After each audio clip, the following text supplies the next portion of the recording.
देखिए, आज सीखेंगे हम दो चरों में रैखिक समीकरण को हल करने की प्रतिस्थापन। नाम से पता लग रहा है प्रतिस्थापन, एक की जगह दूसरा। आज है 20।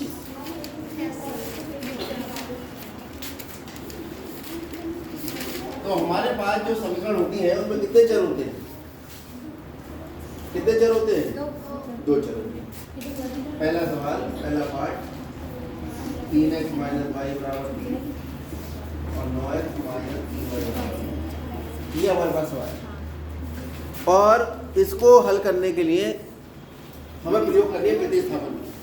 सबसे पहला काम और सबसे आसान, इसे लिखेंगे समीकरण 1 और इसे लिखेंगे समीकरण 2। उसके बाद आप देखिए कितने चर हैं इसमें, कितने चर हैं? दो चर हैं। कौन कौन? x और y। तो या तो आप x का मान y के पदों में निकाल दो या y का मान, ये निर्णय कौन लेगा? आप लेंगे। और जिसका जैसा मन वैसा करना। इस चक्कर में नहीं पड़ना है कि हम पहले क्या करें, ठीक है? दूसरी चीज, अब आपके पास है दो समीकरण है बेटा, बातें इधर देखो जरा। ये समीकरण 1 है और ये समीकरण 2 है।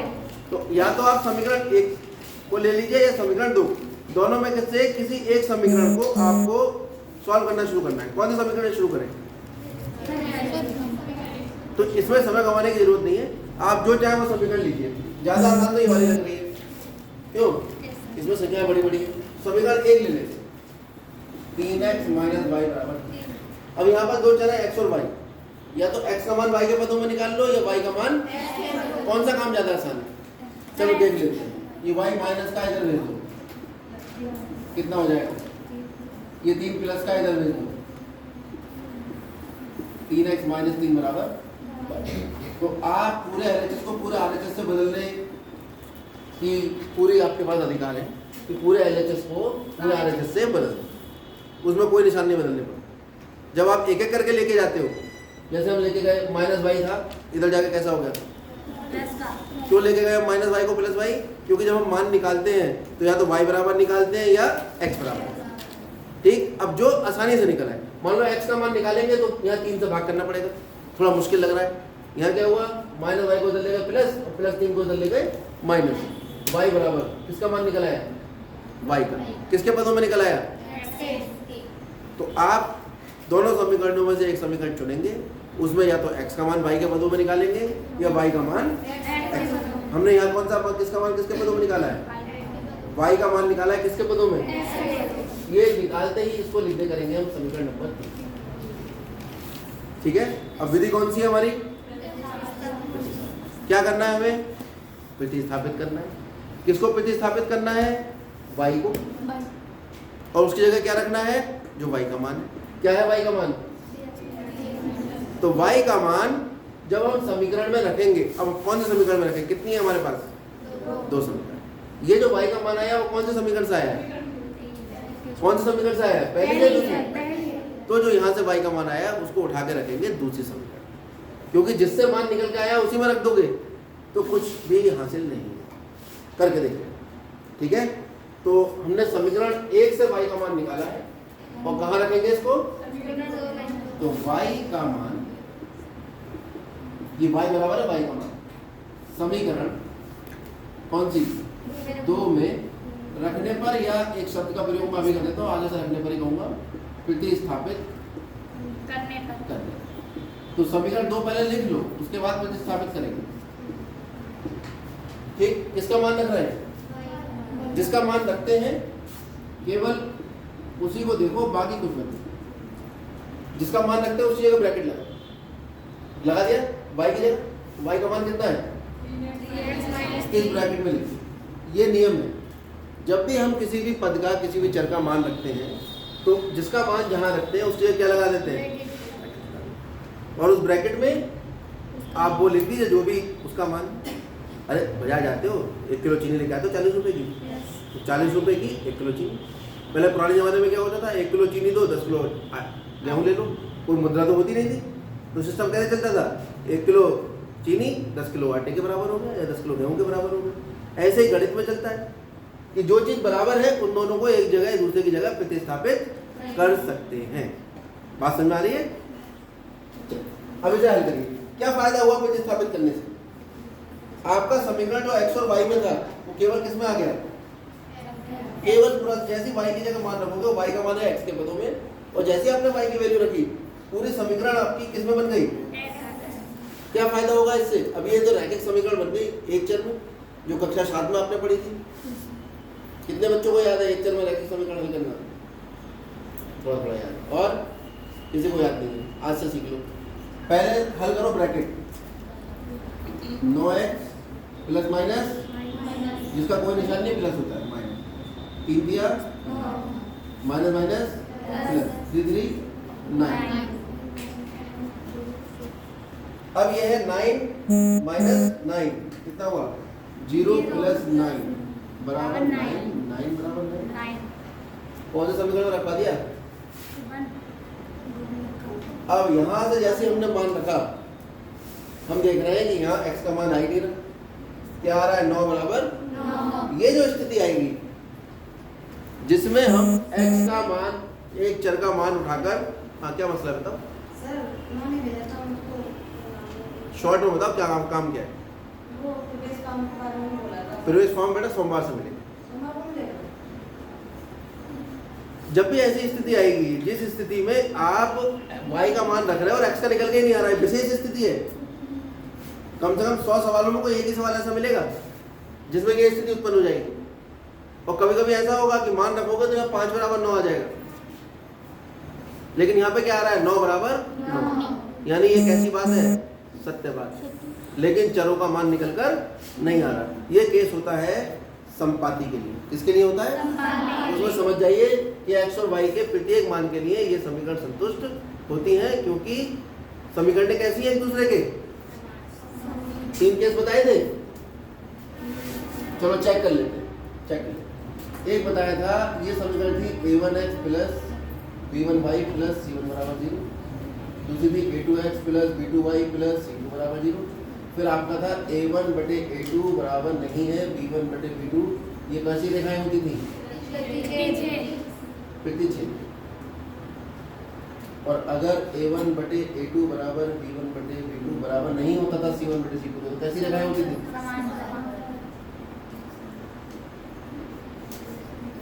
और अगर a1 upon a2 equal to b1 upon b2 equal to c1 upon c2 कैसी होती थी?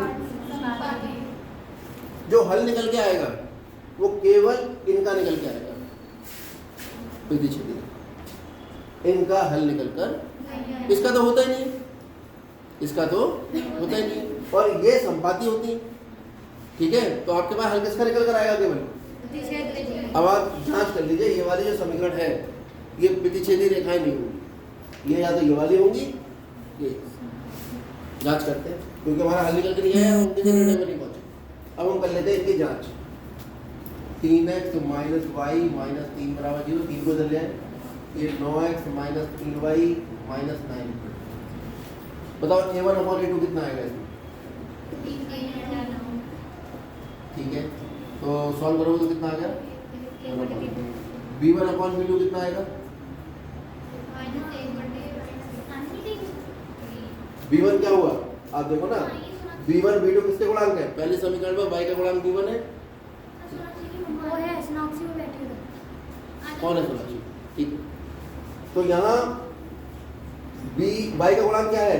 b1, और दूसरे समीकरण में y का गुणांक क्या होगा? b2। कितना आ गया? सॉल्व हो गया। आप देखो a1 बटे a2 बराबर होगा b1 बटे b2। इसका मतलब एक प्रतिच्छेदी रेखाएं, इसका मतलब इनका हल निकल कर द्वितीय विधि से नहीं आएगा। इसका हल किस विधि से निकल के आ सकता है? ग्राफिक। उसमें भी कितने बिंदु आएंगे? अनंत बिंदु आएंगे। अभी तीसरा केस और चेक करो, c1 बटे c2 कितना आ रहा है? कितना है c1? -3 अपॉन -9। तो a1 अपॉन a2 बराबर b1 अपॉन b2 बराबर c1 अपॉन। अतः रेखाएं कैसी हैं? अतः समीकरणों से निरूपित रेखाएं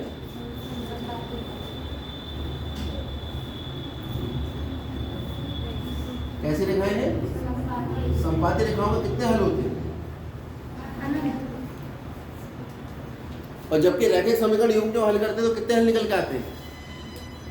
एक समीकरण में अगर हम हल करेंगे तो एक समीकरण के कितने हल होते हैं? अरे यहाँ पर ये एक समीकरण है, अगर x के मान लगाओगे अनंत मान तो y के कितने मान निकल के आएंगे? तो कितने समीकरण के हल हो गए इसके? कितने हल हो गए? अनंत हल हो गए नहीं। लेकिन अगर दो समीकरणों का एक साथ देखोगे तो उनका केवल एक ही हल, जिसका एक हल आएगा वही आप निकाल पाओगे, जिसका एक हल नहीं आएगा वो आप नहीं निकाल पाओगे। इसके कितने हल आएंगे? इसीलिए आप वो हल नहीं निकाल पाओगे। और जब इस स्थिति में आ जाओगे तो आप कह देंगे अतः समीकरण के हल कितने होंगे? अनंत होंगे। ठीक, यानी कि अगर मैं ये मुझे हल करके यहाँ पे चेक करना पड़ा कि इसके अनंत हल है, प्रतिच्छेदी है या संपाती, इससे अच्छा मैं पहले चेक करके ना चलूँ। अगर मैं पहले ही चेक कर लूँगा इसको और a1 बटे a2 बराबर नहीं होगा b1 बटे b2, तभी समीकरण को मैं हल करूँगा। और मान लो ये वाली स्थिति आएगी तो मैं हल क्यों करूँगा? तो पता लग गया ना मुझे कितने हल है, अनंत हल है, तो आपको ज्ञात ही नहीं करना। ठीक है, तो ये वाली स्थिति आप सवाल में पहले ही चेक कर लें, वरना फिर आपको इस स्थिति का सामना करना पड़ेगा। फिर आपको यह डायरेक्ट लिखना पड़ेगा कि समीकरण के हल अनंत होंगे। और चाहो तो आप ये वाली बात भी लिख दो, a1 बटे a2 बराबर b1 बटे b2 बराबर c1 बटे c2 बराबर 1 बटे। अतः समीकरण के हल अनंत होंगे। अब आप अगला सवाल देखो, उसमें दिक्कत नहीं आएगी। ये इसीलिए मैंने विशेष तौर से सवाल ही वाला लिया था।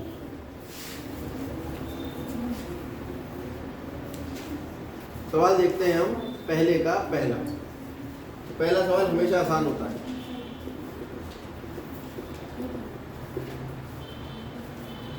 कितने समीकरण हैं? अब बताओ कौन से समीकरण हम लेके चले दोनों में से? पहली बार। लेकिन अगर दूसरे लेके चलेंगे तो सीधा x का मान निकल के आ रहा है। अगर ये वाले समीकरण लेके चले, पहले से भी हो जाएगा सवाल। अगर ये वाले समीकरण लेके चले x माइनस वाई बराबर 4, तो x का मान कितना आ गया? एक बार भी निकला, वहां पे भी निकल के आएगा एक बार। लेकिन वहां पे एक चीज माइनस में आएगी, माइनस थोड़ा खतरनाक रहता है ना, गणित में माइनस से बच्चों को डर लगता है। जहां तक संभव हो सके प्लस की तरफ हो। तो ये माइनस वाला इधर लेकर क्या हो गया? x का मान कितना आ गया? अब उठा के कहाँ रखा जाए इसको? ये कौन से समीकरण से निकाला है हमने? दो से निकाला है। उठा के किस में रखा जाए? एक। तो x बराबर 4 प्लस वाई कहाँ रखने पर? एक में रखो। एक तो पहले जो थी वो लिख लो, x प्लस वाई बराबर। अब x की जगह रखो कितना? तो क्या बताया था हमने? ब्रैकेट में लिखना है। अब ब्रैकेट के बाहर तो कोई खतरा इसको है नहीं, ना तो कोई माइनस है ना कोई गुणा करना है, ब्रैकेट हट जाएगी। y प्लस वाई, ये प्लस 4 इधर आ गया, माइनस 4 हो गया, ये 10 हो गया। तो ये कितना होगा? 2 × 10, y बराबर कितना आ गया? 5। अभी जो y का मान आया है 5, इसको इन तीनों में से किसी में भी रख दो, आपका x का मान निकल आएगा। लेकिन समझदारी नाम की भी कोई चीज होती है ना। अब हम इसमें किसमें रखें जिससे आसानी से वैल्यू निकल आए? इन तीनों में से कहाँ रखें आसानी से वैल्यू निकल आए? 3 में रखो, डायरेक्ट रखते आंसर निकल आएगा। ठीक है, तो x y बराबर 5 कहाँ रखने पर? समीकरण 3 रख दो। पहले समीकरण 3 लिखो। क्या था समीकरण 3? x बराबर y, x का मान कितना आ गया? अच्छा, समीकरण के हल कितने आ गए?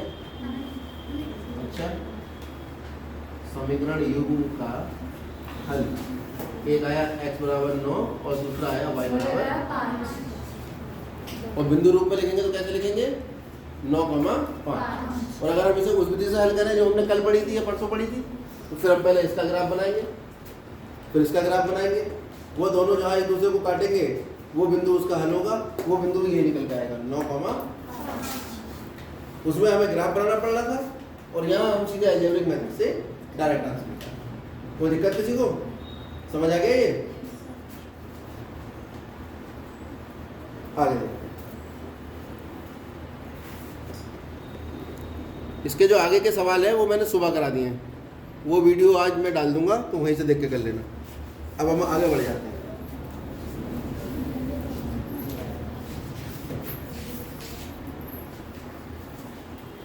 क्या मसला है बताइए बताइए। एडमिशन फॉर्म सुबह मिलेगा कल। अभी इस पीरियड के बाद मैं आपको और जानकारी दे देता हूँ। देखिए सवाल नंबर 2 बहुत ही महत्वपूर्ण सवाल है। ये है 2x + 3y बराबर 11, 2x - 4y = -24 को हल कीजिए।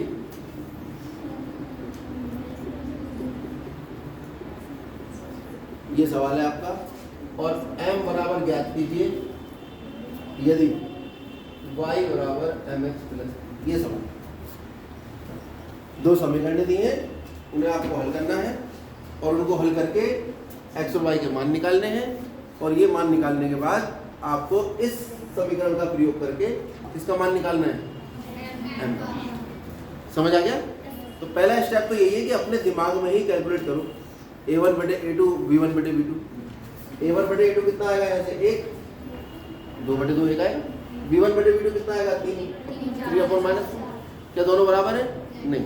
तो इसका मतलब हम आराम से हल कर सकते हैं इसको। ये वाली स्थिति हमारे सामने नहीं है। चलिए हल करना शुरू करते हैं।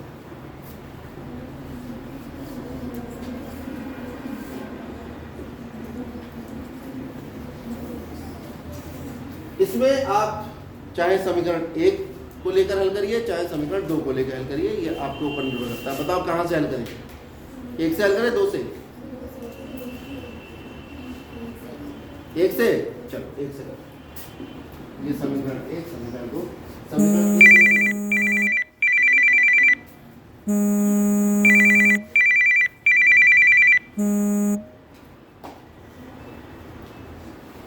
2x + 3y बराबर 11।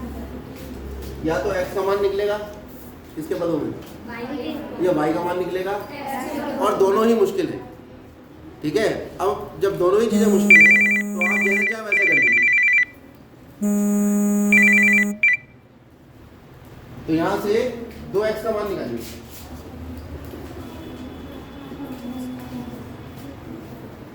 भाई मैं y का भी निकाल सकता था, लेकिन x का निकाल दिया।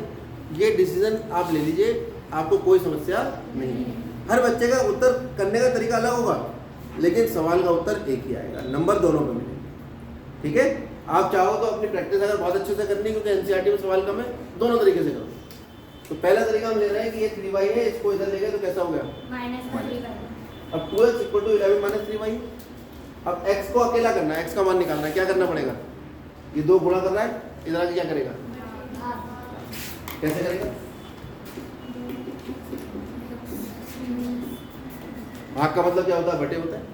ये गुणा कर रहा है, जब बराबर के इधर लाओगे तो ये इसको भाग करेगा, मतलब इसके बटे में चला जाएगा। कोई दिक्कत किसी को? ऐसे समझ में नहीं आ रहा? दोनों तरफ 2 से भाग कर लो, इधर भी 2 से भाग, इधर भी 2 से भाग। ऐसे भी समझते हैं कि दोनों और 2 से भाग करने पर। लिख नहीं रहा हूँ मैं, बोल के बता रहा हूँ। इसको भी 2 से भाग कर लो, इसको भी 2 से कर लो, 2 × 2। बताओ कोई दिक्कत हो जाए? क्लियर है ये स्टेप? और जैसे ही x का मान y के पदों में आया, उसको लिख देंगे समीकरण नंबर 3। ये y का मान भी निकाल सकते थे x के पदों में, 11 - 2x/3। ठीक है? बटे में 3 थोड़ा सा मुश्किल होता है, बटे में 2 थोड़ा सा आसान होता है ना? 2 से तो किसी को भी काट दो, 3 से सब नहीं काटते। ठीक है? अब ये मान कहाँ रखें? कौन से समीकरण में रखें? आप ही देखो, ये हमने कौन से समीकरण से हल किया था? 1 से किया। तो जो x का मान आया वो कहाँ रखा जाएगा? x का मान।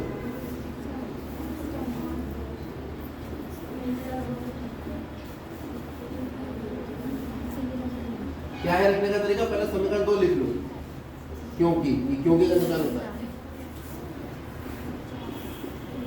उसके बाद क्या करेंगे? 2x की जगह ब्रैकेट। पहले समझ आया? x की जगह कितना मान आएगा? 2 से 2 कट गया नहीं? इस 2 से ये 4 मत काट देना। ये जो काटते हैं हम, वो तब तक काटते हैं जब तक गुणा होती है। यहाँ तक गुणा हो रही है, इसकी पूरी ब्रैकेट से गुणा हो रही है, तो ये इसको काट सकता है। यहाँ घट रहे हैं तो ये 2 4 को नहीं काटेगा। ठीक है, बहुत से बच्चे बहुत समझदार होते हैं, सीधे 4 जोड़ा दिया इसको, 4 3 24, खेल खत्म, सवाल का उत्तर तुरंत आता है। चलिए ये भाई जो कट गया एक बार, तो ब्रैकेट के बाहर एक है तो ब्रैकेट का कोई मतलब नहीं, कितना हो गया 11 माइनस 3y। ठीक है, ये -3 और -4 दोनों समान निशान के जुड़ जाएंगे, कितना हो गया। बेटा अगर कोई चीज़ नहीं आती है तो उसे सीख लो और तुम खड़े होकर देख लो जिसको नहीं दिख रहा है पीछे। हाँ, ये दोनों का निशान समान है और समान पद है दोनों में y y। ठीक है, तो समान निशान वाले जुड़ते हैं, और जो पद होते हैं अलजेब्रा में या बीजगणित में, उसमें y तो ऐसे ही आएगा, लेकिन इन्हें गुणांक जुड़ेंगे, क्योंकि y में y थोड़ी जुड़ोगे, गुणांक जुड़ेंगे। 4 और 3 7। ये 11 जो था ये माइनस का था, वो प्लस का था, इधर जाके कैसा हो जाएगा। अब ये भी समान निशान हो गए, कितना हो जाएगा, क्योंकि 35, ये माइनस का 7। तो -7y इक्वल टू -35 माइनस से माइनस, क्योंकि ये बराबर दोनों तरफ मैंने -1 से गुणा कर दिया। लिख नहीं रहा हूँ मैं इस बात को, कक्षा 7 में आपने ऐसा पढ़ा होगा कि दोनों तरफ माइनस है, दोनों तरफ -1 से गुणा कर देता। अब थोड़ा सा डायरेक्ट भी कर सकते हैं, हमने कहा इधर वाले माइनस से इधर वाला माइनस काट दिया, लेकिन ये तभी कटेगा जब एक पद इधर होगा और एक पद ही इधर। अब 7 इधर गुणा कर रहा है, उधर जाके क्या करेगा, 7 पंजे y बराबर 5। तो x बराबर कितना है, कितना आया था x बराबर, आया ही नहीं है, किसका मान निकल गया है y। अब ये जो समीकरण 3 है, इसमें अगर मैं y का मान रख दूंगा, किसका मान निकल के आ जाएगा, साफ साफ पता लग रहा है यहाँ से। तो y का मान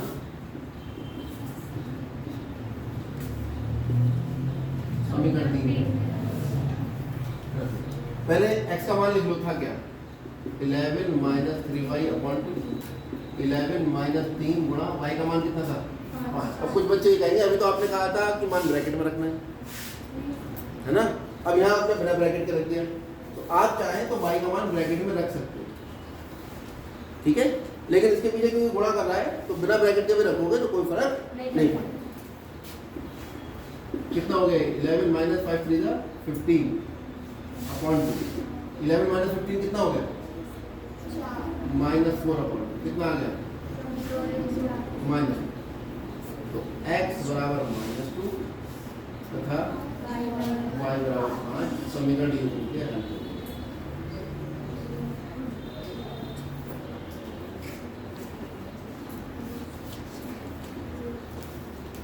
नोट करें,